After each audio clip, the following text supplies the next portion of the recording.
नमस्कार, जय महाराष्ट्र. आत्ताची जी अपडेट मिळत आहे ती सैफ अली खानवर मिळत आहे आणि सैफ अली खान यावर खूप मोठा हल्ला झालेला आहे आणि त्यात तो जखमी पण झालेला आहे. तर या संदर्भातली संपूर्ण माहिती आपण बघणार आहोत. तत्पूर्वी आपण चॅनलवर नवे असाल तर चॅनलला सबस्क्राईब करा आणि व्हिडिओला नक्की शेअर करा.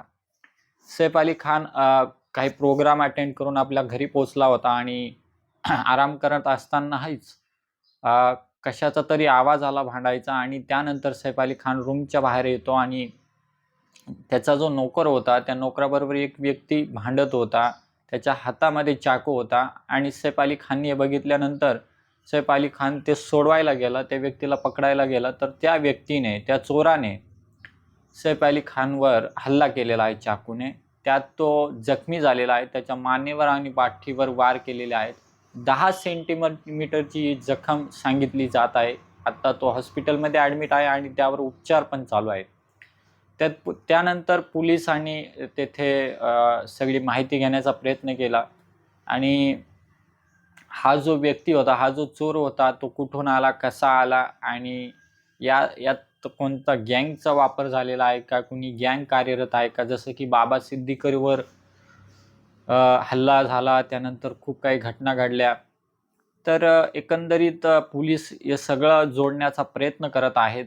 सूत्र जुळवण्याचा प्रयत्न करत आहेत की तो चोर कोण होता. CCTV पण तपासले जात आहेत आणि एकंदरीत त्यानंतर ज्या खासदार आहेत वर्षा गायकवाड यांनी पण कमेंट केलेली आहे की बांद्रासारख्या ठिकाणी अशा बॉलिवूड सारख्या व्यक्तीवर, प्रसिद्ध व्यक्तीवर जर हल्ला होत असेल तर एक सामान्य नागरिकाचं काय.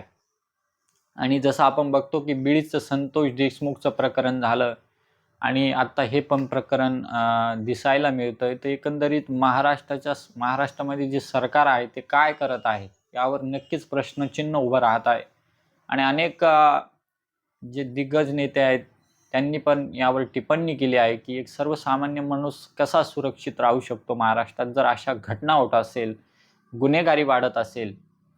तर नक्कीच सर्वसामान्यांनी विचार केला पाहिजे आणि सरकारला याचा जाब विचारला पाहिजे.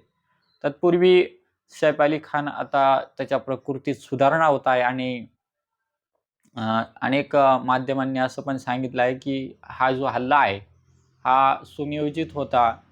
तो चोर आहे तो एका गँगमध्ये सामील आहे, अशी खूप काही गोष्टी ऐकायला मिळत आहेत. पण जे पोलीस महानिरीक्षक आहेत ते या संदर्भातली संपूर्ण माहिती आपल्याला देणार आहेत. त्याचा उलगडा होणार आहे, पण तो व्यक्ती अजूनपर्यंत सापडलेला नाही, पोलिसांना हाती लागलेला नाही. CCTV फुटेज जे आहे ते प्रत्येक ठिकाणी तपासले जात आहे. या संदर्भातली संपूर्ण माहिती आपल्याला देण्यात येईल. आत्तापुरते एवढेच. जय हिंद, जय महाराष्ट्र.